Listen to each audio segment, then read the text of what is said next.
سوائے روٹی کے کھانے سے اس کو اور دنیا سے کوئی لینا دینا نہیں. اس کو یہ نہیں پتا میٹھا کیا ہے, نمکین کیا ہے, شادی میں جانا ہے تو کتنے اچھے لباس چاہیے, کتنی خوشی ہے, اس کو کوئی لینا دینا نہیں ہے. بس روٹی کھانی, دو چار باتیں کرنی, سو جانا اپنے انداز میں. وہ نماز بھی پڑھتا ہے. لیکن ایسے لوگوں کے لیے قیامت کے دن ایسے لوگ دنیا دار کے جو سب سے ٹاپ کلاس کا عہدہ ہے اس سے بھی کئی گنا بالا تر ایسے لوگ ہوں گے.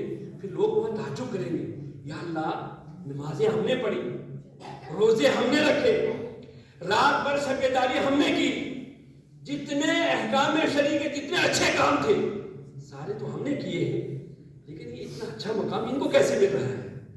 اس لیے جن لوگوں نے نفس امارہ یعنی اندر کا جو نفس ہے, جن لوگوں نے اس کو ختم کر دیا اور دنیا کو صرف وقتی طور اپنی ضرورت سمجھا اور آخرت کو اپنا مقصد سمجھا, قیامت کے دن اللہ پاک نے ان کی بڑی شان رکھی ہوگی. سبحان اللہ.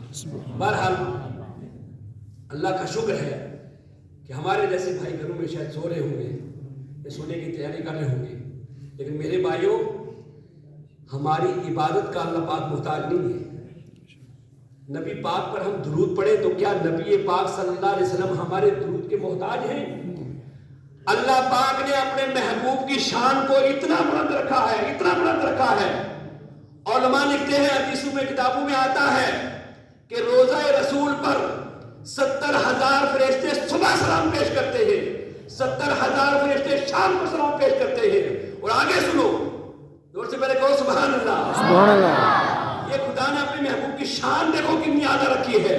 70,000 صبح کرتے ہیں, 70,000 شام کو, اور جو فرشتہ ایک بار روزہ رسول پر حاضری دے دیتا ہے اس کو قیامت تک اس کی باری نہیں آتی ہے. سبحان اللہ. بتاؤ اللہ نبی پاک صلی اللہ علیہ وسلم کو ہمارے درود کی ضرورت ہے؟ نہیں. نبی پر درود بھیج کر ہمیں اپنے گناہ معاف کرنے کی ضرورت ہے, ہمیں اپنی نیکیوں میں اضافہ کرنے کی ضرورت ہے. ضرورت ہمیں ہے. اب یہ شب برات ہے, آپ مفتی صاحب پوری وضاحت سے آپ کو بتائیں گے کہ یہ شب برات کیوں ہے. اللہ کی رحمت بڑی وسیع ہے. کتابوں میں آتا ہے کہ ایک شوہر اگر کہیں بندہ گھر کا جو مالک ہے چلا جائے تو اس کی بیوی اس کا انتظار کرتی ہے, اور بیوی بھی ویسی کہ بہت وفادار بیوی اپنے شوہر کا انتظار کرتی ہے. لکھتے ہیں کہ جہاں سے بیوی کا انتظار ختم ہوتا ہے نا وہاں سے ماں کا انتظار شروع ہوتا ہے. سبحان اللہ. اور ماں اپنے بچے سے کتنا پیار کرتی ہے اس کا بھی کوئی اندازہ نہیں. ایک پنجابی شاعر نے بڑے اچھی بات کہی, فرماتے ہیں ماما دا پیار سمندروں ڈونگا. سبحان اللہ. سبحان اللہ. ماما دا پیار سمندروں ڈونگا تے انت کسے نہیں پایا, ماما دے پیراں تھلے جنت پاک محمد فرمایا.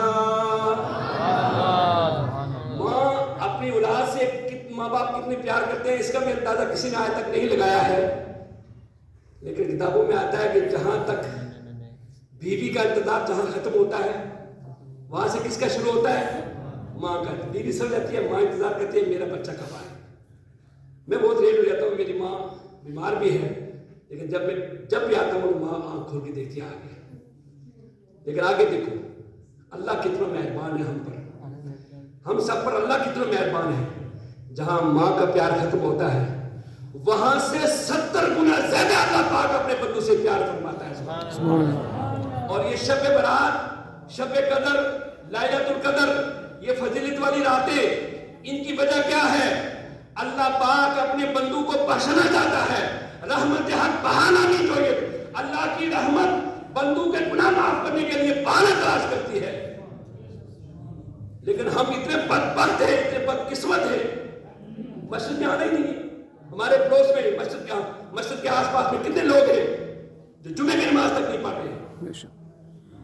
یاد رکھو اس دور میں بھی اگر آپ نمازی نہیں بنے تو بتاؤ ہم کب بنیں گے بھائی نمازی. آج فرقوں میں ہم بڑھے ہوئے ہیں, اور فرقے تو دور کی بات ہے, اللہ کے گھر کے ساتھ ہمارے کو لینا دینا نہیں